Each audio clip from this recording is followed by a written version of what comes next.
व्रत कथा प्रारंभ। प्राचीन समय की बात है।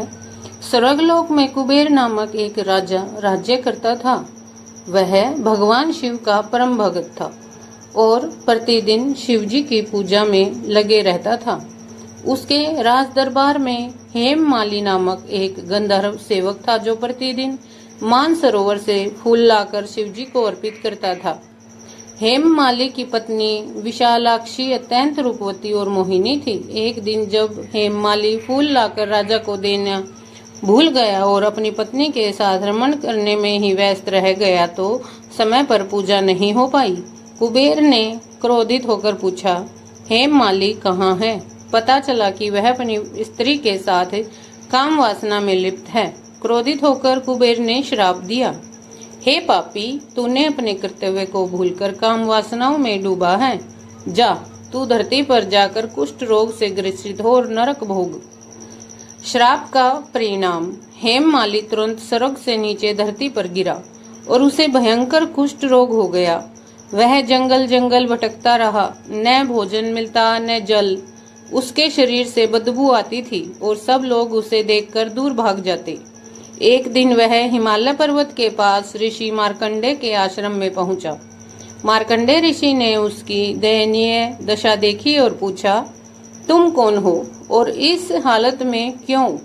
हेममाली ने रोते रोते पूरी बात बता दी, अपने कर्तव्य में लापरवाही, काम वासना और कुबेर का श्राप। उपाय, योगिनी एकादशी व्रत। ऋषि ने कहा, हे हेममाली, तुमने बड़ा पाप किया है, लेकिन इसका प्रायश्चित भी है। आषाढ़ मास के कृष्ण पक्ष में आने वाली योगिनी एकादशी का व्रत करो। इस व्रत का फल सहस्त्रों वर्षों तक यज्ञ करने के बराबर होता है।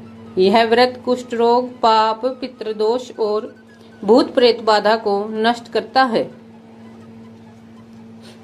व्रत का पालन। हेममाली ने ऋषि के आदेशानुसार विधि पूर्वक व्रत किया। दशमी को एक समय भोजन, एकादशी को उपवास और रात्रि जागरण, द्वादशी को दान पुण्य और व्रत का पारण। व्रत के प्रभाव से हेममाली का शरीर स्वस्थ हुआ, रोग दूर हो गया और पूर्व जन्म के पाप भी नष्ट हो गए। फिर वह स्वर्ग लौट गया। व्रत का फल भगवान श्री कृष्ण ने युधिष्ठिर को बताया। हे राजन, जो योगिनी एकादशी का व्रत करता है वह कई जन्मों के पापों से मुक्त हो जाता है। यह व्रत 80,000 ब्राह्मणों को भोजन कराने के पुण्य के बराबर फल देता है। इसका व्रत करने वाला शिव, विष्णु और ब्रह्मा तीनों की कृपा का पात्र बनता है। योगिनी एकादशी का व्रत अत्यंत पुण्यदायक, रोग नाशक और पाप मोचक है। जो भक्त सच्चे मन से इस व्रत को करता है वह सकल कामनाओं की प्राप्ति करता है और अंत में मोक्ष पर आता है। चैनल दिल से सारिका को जरूर सब्सक्राइब करें। ऐसे ही चमत्कारी कथाएं और व्रत महात्म्य जानने के लिए। जय श्री हरि विष्णु। आपको हमारे द्वारा सुनाई गई कथा कैसी लगी कमेंट कर जरूर बताएं। इससे हमारा हौसला अफजाई होता है। जय श्री हरि विष्णु।